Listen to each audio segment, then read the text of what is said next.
అందరికీ పాత్రికా మిత్రులకు నమస్కారాలు. మరి ఈరోజు పట్టు చేనేత సిల్క్ సొసైటీ ఎన్నికల్లో 2 ప్యానెల్ చాలా ఫ్రెండ్లీగా పోటీ చేశాము. మరి ఎవరికి ఎలాంటి భేదం లేకుండా మరి మా ప్యానెల్ తరఫు నుంచి 7 చేస్తే 6 గెలవడం జరిగింది. మరి గణేశన్న ప్యానెల్ నుంచి 3 గెలవడం జరిగింది. మరి అందరం కలిసి కట్టుగా, ఎందుకంటే మా తాత ముత్తాతల నుంచి ఇది పట్టు పరిశ్రమ ఉండే. మరి ఒక జమాన్లో ఇక్కడికి వెళ్ళి పట్టు చీరను మరి ఇందిరాగాంధీ తెప్పించుకునే ఘనత మరి మా దగ్గర ఉందని చెప్పేసి మా పెద్ద మనుషులు చెప్తారు. కాబట్టి మరి రాబోయే కాలంలో మా కుల బాంధవులు, మా కుల పెద్దలతో మాట్లాడి మరి పట్టు చేనేత దాన్ని ఏ రకంగా దాన్ని అభివృద్ధి చేద్దాం. ఎందుకంటే మొట్టమొదటిసారిగా దీనికి బిల్డింగ్ చాలా అవసరం. కాబట్టి మరి రాబోయే కాలంలో ఫస్ట్ ఫోకస్ ఈ 1.5 ఇయర్ లో ఈ బిల్డింగ్ కంప్లీట్ అని చెప్పేసి కోరుకునేది. మరి అలాగే మా వీవర్స్ కు మరి వాళ్ళకు ఐడెంటిటీ కార్డులు, పెన్షన్ గురించి కూడా మేము చాలా, ఎందుకంటే మా ఏడీ గారితో మాట్లాడి ఆ ప్రయత్నం ఉంటాము. ఎందుకంటే మనం ఇప్పుడు ఎన్నికైనాం కాబట్టి మరి దాన్ని ఏమేమి ఉంటుంది దాన్ని అన్ని ఒక ఆఫీసర్ తోటి తెలుసుకొని మరి అన్ని రకాల ఇన్ఫర్మేషన్ తోటి మళ్ళీసారి ప్రెస్ పెట్టి మరి మా 9 మంది డైరెక్టర్లతో కూర్చుండి మరి సోమవారం కూడా వాళ్ళు చైర్మన్, వైస్ చైర్మన్ ఎన్నిక ఉన్నాయి. కాబట్టి మళ్ళీసారి మన పాత్రిక మిత్రులతో మరి పట్టు పరిశ్రమ, మా పట్టు సొసైటీ మరి ఏ రకంగా మేము ముందుకు తీసుకోవాలని చెప్పేసి మీతో పంచుకుంటామని చెప్పేసి కోరుకుంటూ, మరి ఇట్టి ఘన విజయం నాకు ఇచ్చిన మా క్షత్రియ బంధువులకు, మరి మా సిల్క్ సొసైటీలో 214 షేర్ హోల్డర్ మెంబర్లకు, మరి మా సమాజ్ పెద్దలకు, నా మిత్రులకు, సేవకులకు మరి పేరు పేరున కృతజ్ఞతలు. ఎందుకంటే చాలా పెద్ద ఎత్తున మాకు మంచి రిజల్ట్ ఇచ్చారు. ఎందుకంటే కొత్త టీం వస్తే మరి సిల్క్ సొసైటీ ఏ రూపం అన్నా దానికి ముందు కొత్త అనుకున్నారు. ఎందుకంటే చాలా తాత ముత్తాతల కాలం దీన్ని నిలబెట్టాల.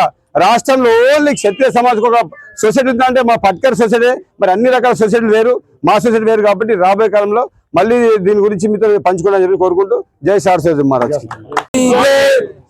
రేణుకా మాతాకి జై, సిల్క్ సొసైటీకి జై. ఈరోజు క్షత్రియ పట్టు చేనేత సంఘంలో ఎన్నికలు నిర్వహించడం జరిగింది. మొత్తం మా షేర్ హోల్డర్లు అంటే వాటాధనం గల వాళ్ళు 214 మంది ఉన్నారు. వారందరూ కూడా ఈరోజు వారికి అసలు ఈ సంఘంలో ఎన్నికలు ఎప్పుడు జరిగాయో కూడా మా కుల బాంధవులకు తెలియదు. ఈసారి ఎన్నికలు పెట్టడం వల్ల 99% వచ్చి వాళ్ళు వారి యొక్క ఓటు సద్వినియోగం చేసుకున్నారు. వారికి మా సిల్క్ సొసైటీ తరఫున మాకు ఎన్నుకున్నందుకు వారికి మేము మా తరఫున ధన్యవాదాలు తెలియజేస్తున్నాము. అన్న చెప్పినట్టు, ఎందుకంటే ముందుగా ఆర్మూర్లో పావర్టీ లైన్ అనేది చాలా పెద్ద ఉన్నది మా క్యాస్ట్లో. కాబట్టి వారికి ముందుకు తీసుకెళ్లాలంటే సిల్క్ సొసైటీ నుంచి వారికి ఏమేమి లబ్ధి పొందుతారు, వాళ్ళు ఏ స్కీములు వాళ్ళకి కావాలి, వాళ్ళకి ముందుగా ఐడెంటిటీ కావాలి. ఐడెంటిటీ ఉంటే రేపు పొద్దున్న గవర్నమెంట్లో ఏ స్కీమ్ ఉన్నా కానీ వాళ్ళకు పెన్షన్ కోసం కానీ ఏదైనా సబ్సిడీ కోసం కానీ ఇది వాళ్ళకి లాభం కలుగుతుంది. కాబట్టి ఇట్టి పనులకు మేము ముందుగా చూసుకొని ఇట్టి విషయాన్ని చర్చించి ఈ విషయాలపైన ముందు అడుగు వేస్తామని చెప్పేసి మా డైరెక్టర్ అందరి సమక్షంలో నేను చెప్తున్నాను. మీరు పాత్రికేయులు మాకు సహకరించినందుకు మీకు కూడా మా ధన్యవాదాలు తెలియజేస్తున్నాను. పట్టు చేనేత సహకార సంఘం లిమిటెడ్ ఆర్మూర్ వారికి ఎన్నికలు నిర్వహించడానికి రాష్ట్ర సహకార ఎన్నికల అథారిటీ వారు 23 మే రోజు ఎన్నికల షెడ్యూల్ జారీ చేయడం జరిగింది. సో అందులో భాగంగా మేము 29th మే రోజు ఎలక్షన్ నోటీస్ ఇచ్చాము. 2nd, 3rd, 4th జూన్ రోజు నామినేషన్ స్వీకరించాము. ఫస్ట్ 2 రోజులు నామినేషన్స్ ఏం రాలేదు. 3rd రోజు మాకు 17 నామినేషన్స్ వచ్చాయి. 4th రోజు స్క్రూటినీ చేశాము. 15th రోజు విత్డ్రావల్లో ఒక క్యాండిడేట్ విత్డ్రా చేయడం జరిగింది. సో మనకి ఫైనల్గా 16 మంది సభ్యులతో మనము పోటీలో నిలబడడం జరిగింది. వారికి మేము 6th రోజు సింబల్స్ కేటాయించడం జరిగింది. తర్వాత ఇప్పుడు వీళ్ళకి ఎన్నికలు అనేది 10th రోజు అంటే ఈరోజు జరిగింది. మనకి మొత్తం 214 మంది ఓటర్లు ఉన్నారు.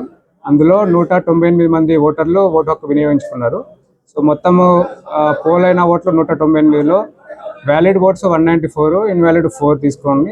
సో మనకి టోటల్గా 16 మంది క్యాండిడేట్స్ నుండి మనము ఫస్ట్ టాప్ 9 మందిని విన్నర్స్గా ప్రకటించడం జరిగింది.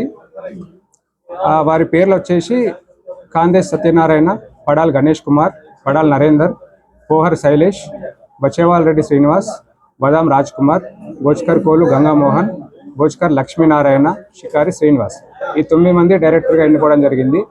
వీరికి మళ్ళీ 13 రోజు ఈ 9 మందితో కూడుకొని ఒక ఆఫీస్ బేర్ ఎలక్షన్ ప్రెసిడెంట్ మరియు వైస్ ప్రెసిడెంట్ పెట్టడం జరుగుతుంది. ఆ షెడ్యూల్ ఇప్పుడు మేము కొద్దిసేపట్లో అందుబాటులోకి తీసుకొస్తాం.